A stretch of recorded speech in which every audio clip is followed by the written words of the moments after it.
പ്രിയമുള്ളവരെ നമസ്കാരം. Little heart കണ്ട് വന്നതേ ഉള്ളൂ.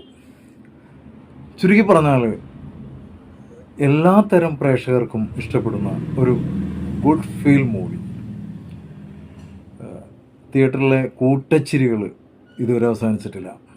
ഇപ്പോഴും കാതില്ല കൂട്ടച്ചിരികളാണ്.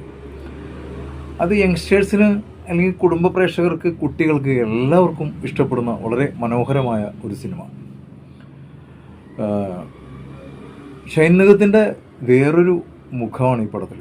ഇതുവരെ കാണാത്ത ഒരു നാട്ടിൻപുറത്തുകാരനായ ഒരു നല്ല ഒരു ക്യാരക്ടറാണ് ഷൈൻ നിഗത്തിൻ്റെ. അതുപോലെ അതിനേക്കാളൊക്കെ വളരെ മനോഹരമാക്കിയാണ് ബാബുരാജാണ്. ബാബുരാജൊക്കെ എന്ത് രസമായിട്ടാണ് നമ്മൾ അതിനകത്ത് അങ്ങോട്ട് നമ്മളെ കൊണ്ട് ഇരട്ട സംവിധായകരാണ് ഇതിൻ്റെ.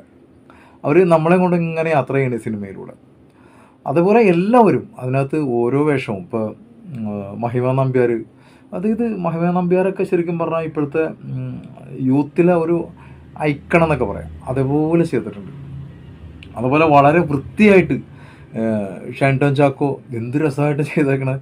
അത് വളരെ നന്നായിട്ട് ചെയ്യാൻ അവരെ കൊണ്ട് പറ്റും. അല്ലെങ്കിൽ അവർക്ക് അത്തരം റോളുകൾ കിട്ടാത്തൊരു ബുദ്ധിമുട്ടാണ് ഇത്രയും കാലം ഉണ്ടായെന്നുള്ളത് കൃത്യമായിട്ട് ഈ സിനിമ നമുക്ക് മനസ്സിലാവും.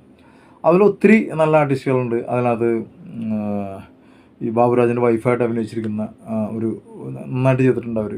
അതുപോലെ മറ്റേ മാലാപാർവതി വളരെ നന്നായിട്ടുണ്ട്.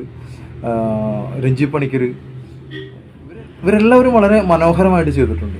കുടുംബസമേതം കാണാൻ കൊള്ളാവുന്ന. എന്നാൽ ഷൈൻ നിഗം നമുക്ക് ഒട്ടും നമ്മൾ നിരാശപ്പെടുത്താത്ത, ആദ്യാവസാനം ത്രില്ലടിപ്പിച്ച് കൊണ്ടുപോകുന്ന, അല്ലെങ്കിൽ ആദ്യാവസാനം നമ്മൾക്ക് സിനിമ കഴിഞ്ഞ് പുറത്തിറക്കുമ്പോൾ നമ്മുടെ മുഖത്തൊരു പുഞ്ചിരി ഉണ്ടാവും, ഒരു സന്തോഷത്തിൻ്റെ. അങ്ങനത്തെ ഒരു സിനിമയാണ് ഈ പറയുന്ന ലിറ്റിൽ ഹാർട്ട്. പ്രണയം, 2-3 പ്രണയങ്ങളുണ്ട്. അതും വളരെ വളരെ ഭംഗിയായിട്ട് ഞാൻ ചെയ്തിട്ടുണ്ട്.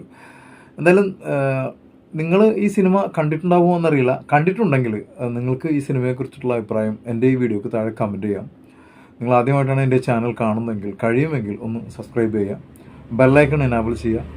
അപ്പോൾ മറ്റൊരു സിനിമയുടെ വിശേഷങ്ങളുമായി കാണും വരേക്കും എല്ലാവർക്കും നന്ദി, നമസ്കാരം.